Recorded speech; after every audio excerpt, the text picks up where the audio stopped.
MP, Nicholas True. He's also leader of Richmond Council. Welcome to the programme. Now, Zac Goldsmith says he wants this by-election to be a referendum on Heathrow expansion.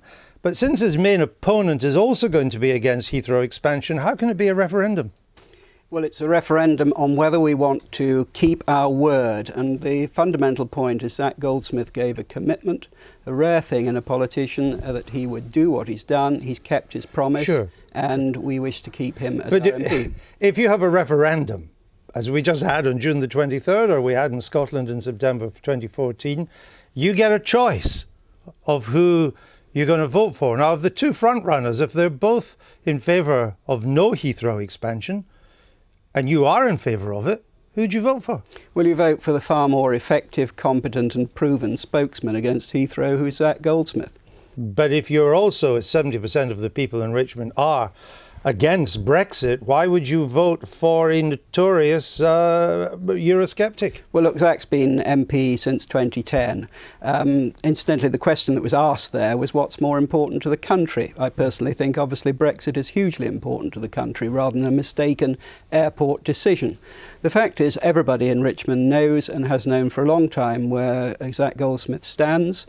He's been returned repeatedly. He has a very strong majority, even though it's well known that he's been against the European Union. But the issue has become germane now because we voted to leave, but your area did not vote to leave. So if you've got two front runners, both of them against Heathrow, which is the mood of the constituency, but one against how we voted on June the 23rd, which is the Lib Dem, which again is the mood of your constituency. We've seen from Mark LaBelle's report there. Isn't there a danger that he loses? No, I don't think so. I mean, obviously he's taking a risk. He doesn't need to do this. He's doing this because he thinks he has to keep a promise. But the real point here is whether this is an election for an MP to go to Westminster. Do you return a proven, well-liked, successful MP or send an unknown quantity? We've actually just had a referendum in this country, as you've been pointing out earlier in the programme, Andrew. 35 million people voted, and whether it's an unelected peer sitting in this chair or whether it's the leader of the Liberal Democrats saying we're going to rerun this, the fact is this by-election would not have any effect on the policy of the country. But what is the point of the by-election? Because Mr. Goldsmith got, I think, elected twice now. He was first elected in 2010. Right, yep. Then he was re-elected on 2015. On both occasions, he made clear his opposition to Heathrow expansion. There was no doubt about that. And last time I looked, he's still opposed to it. So what is the point? You've already been elected twice on opposing it. So what's the point of being elected a third time on opposing it? Well, the point is, I'm sure he regrets having made the commitment, Andrew, part of him deep down. But he said when he was first adopted as an MP, when he was first elected as an MP, the second time he was elected as an MP, that if any government took the decision to expand Heathrow, he would force a by-election to enable local people to express their view.